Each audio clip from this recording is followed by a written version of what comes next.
Silence is part of the creative journey.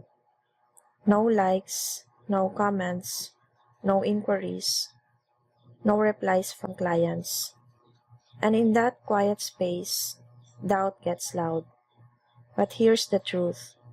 Silence is not rejection, it's incubation.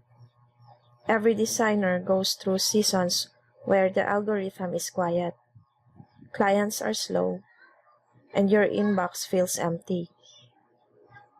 That doesn't mean your skills disappeared. It doesn't mean you're not good enough.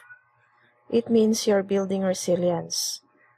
Keep designing, keep posting, keep refining, because consistency speaks louder than temporary silence.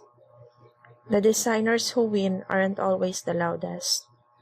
They're the ones who stayed when it was quiet. Silence tests you. Resilience defines you.